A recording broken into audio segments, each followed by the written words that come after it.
មើលអមមើលអមបន្ទាប់ពីឈប់សម្រាករយៈពេល2ខែវ៉ាកងធំ2ខែនឹងហើយបងប្អូនអរគ្នាឥឡូវនឹងថ្មិចបើគឺដល់ពេលចូលកងវិញហើយថ្ងៃនេះខ្ញុំនាំកូនមកទិញកៅអៅដើម្បីចូលរៀនឆ្នាំសិក្សាថ្មីអញ្ចឹងណាបងប្អូនអរគ្នាចាហើយមកទិញនេះគឺគេកំងសិតតែអាវស៊ីសវ៉ាត់បងប្អូនចាគេស្រឡាញ់តែអាវស៊ីសវ៉ាត់ទេគឺកំងម្នាក់2កាផ្លេតែម្ដងអញ្ចឹង3នាក់ទាំងអស់6កាផ្លេហើយចំណែកអូនសួរនេះចាខោអាវគឺដល់តែលោបើមិនលោទេគឺអត់ត្រូវទេហើយគាត់លោទេគ្រាន់តែអ្នកលក់យកឲ្យគាត់លោហ្នឹងបងប្អូនអរគ្នាឡើង3 4 5កាផ្លេដោយសារតែលោទៅដោយសារតែគាត់អត់សូវមានសាច់អញ្ចឹងណាបងប្អូនចាលោទៅ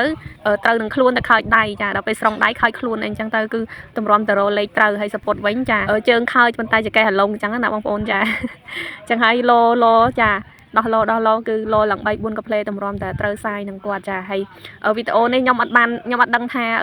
អូនមីយកទូរស័ព្ទថតទេចាកូនខ្ញុំគេបានយកទូរស័ព្ទថតពេលខ្ញុំរើសអាវឲ្យអូនសួរអញ្ចឹងណាចាហើយខ្ញុំអត់ដឹងថាគាត់លួចថតពីកាលណាទេចាដល់ពេលមកមើលក្នុងទូរស័ព្ទឃើញមានវីដេអូអញ្ចឹងណាបងប្អូនចានិយាយថាក្មេងសម័យឥឡូវណាបងប្អូនទាំងអស់គ្នាចាមិនថាកូនខ្ញុំមិនថាកូនគេទេចាឲ្យតែដល់ឆ្នាំសិក្សាចូលរៀនថ្មីហ្នឹងគឺនិយាយពីខោអាវចាកំងតែខោអាវចាកតាបថ្មីខោអាវថ្មីចាមិនដូចចំនួនយើងសម័យមុនទេចាខោអាវមួយកាផ្លេពីរកាផ្លេហ្នឹងរៀន1ឆ្នាំ2ឆ្នាំអីណោះចាអញ្ចឹងមិនថាក្មេងឥឡូវគេទំនើបតាមសម័យកាលអញ្ចឹងណាបងប្អូនចាអញ្ចឹងអរគុណបាយបាយ